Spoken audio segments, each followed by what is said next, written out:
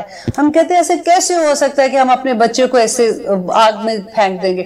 ایسے کیسے ہوگا کہ اللہ تعالیٰ کہے گا قیامت کے دن ہم اپنے دودھ پیتے ہوئے بچوں کو زمین پہ پھینک کے آگے بھاگیں گے؟ ہمارا بچہ ہمارے پاس آ گیا ہم کہیں گے پیچھے ہو جا پیچھے ہو جا. ہم نہیں جانتے اس لیے کہ قیامت کے دن اللہ سبحانہ تعالیٰ رحم کے جذبے ہمارے اندر سے اٹھا لے گا. ہمارا جو یہ رشتہ ہوتا ہے نا ایک دوسرے کے ساتھ، بچوں کے ساتھ، خاوند کے، بہن بھائیوں، لوگوں کے، انسانوں کے ساتھ، یہ رحم کا جذبہ ہے. جب رحم کا جذبہ ہی اٹھ جائے گا تو کیسے پہچانیں گے کسی ایک کو؟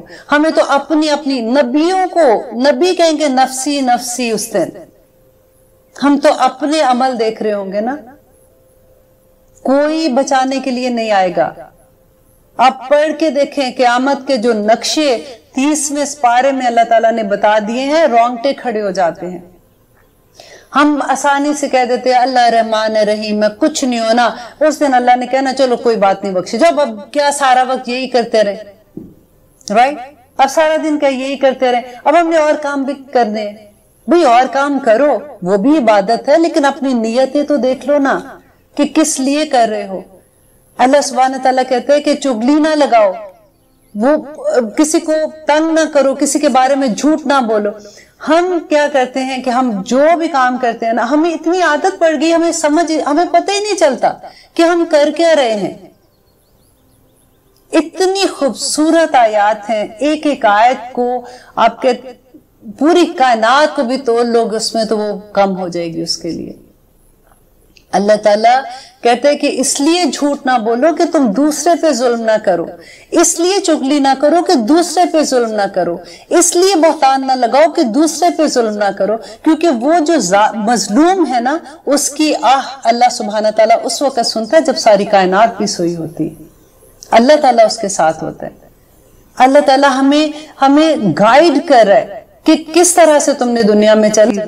جس کو پڑھنے سے آسمان کے سارے دروازے کھل جاتے ہیں. عبداللہ بن عمر رضی اللہ عنہ بیان کرتے ہیں کہ ایک مرتبہ وہ نبی صلی اللہ علیہ وسلم کے ساتھ نماز پڑھ رہے تھے کہ ایک شخص داخل ہوتا ہے اور اس نے یہ کلمات کہے کہ اللہ اکبر کبیرہ والحمد للہ کثیرہ سبحان اللہ بکرۃ و اصیلا. تو نبی صلی اللہ علیہ وسلم نے نماز ختم کرنے کے بعد فرمایا کہ کون شخص تھا جس نے یہ کلمات کہے ہیں؟ تو ایک شخص بولا کہ یا رسول اللہ میں نے یہ کلمات کہے تھے. تو نبی صلی اللہ علیہ وسلم نے کہا کہ مجھے حیرت ہوئی کہ ان کلمات کی وجہ سے آسمان کے سارے دروازے کھول دیے گئے. ابن عمر رضی اللہ عنہ کہتے ہیں کہ جب سے میں نے یہ بات نبی صلی اللہ علیہ وسلم سے سنی میں نے زندگی میں کبھی یہ کلمات ترک نہیں کیے. اللہ سبحانہ تعالی ہمیں بھی ان کو پڑھنے کی توفیق عطا کرے. السلام علیکم ورحمۃ اللہ وبرکاتہ.